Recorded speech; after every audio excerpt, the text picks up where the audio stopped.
Hi friends, ఈరోజు మా కేదారు మా తిరుపతి సైడ్ చేసుకునే ఎర్రకారం తయారు చేస్తున్నాడండి.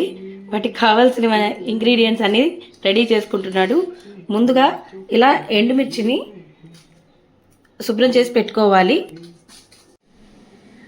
ఎర్రకారం తయారీకి ఇలా ఎండుమిర్చి తీసుకున్నాడు, గార్లిక్ తీసుకున్నాడు, 5 టమాటాలకి 5 ఉల్లిపాయలు, ఉప్పు. ఈ మొత్తాన్ని ఇప్పుడు మనం మిక్స్ చేయాలండి.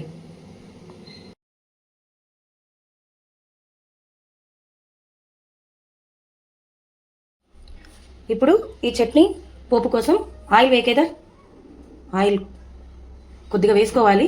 కొద్దిగా బాగానే పోయినా కొద్దిగా బస్. నూనె వేడెక్కాక తాలింపు గింజలన్నీ వేసుకుందాం. తాలింపులోకి మొదట ఎండుమిర్చి వేశాడు కేదార్, తర్వాత తాలింపు గింజలు,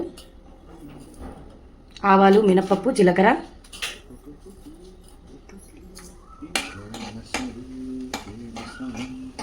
ఈ పోపుని వేగినాక లాస్ట్లో కరివేపాకు వేయాలండి.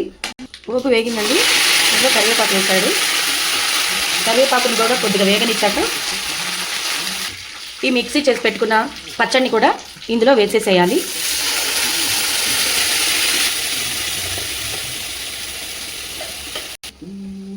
ఈ పచ్చడిని ఇలా కాసేపు ఉడికించుకోవాలండి, ఒక 5 మినిట్స్, కొంచెం నూనె పైకి వచ్చేలాగా. ఇంతేనండి, ఇదిగోండి ఇప్పుడు నూనె తేలుతోంది. ఈ ఎర్రకారం రెడీ అయిపోయినట్టే. ఇంకా కట్టేసి దీనిని మనం దోశలోకి, ఇడ్లీలోకి సర్వ్ చేసుకుంటే చాలా బాగుంటుంది. ఇది మా రాయలసీమ స్పెషల్.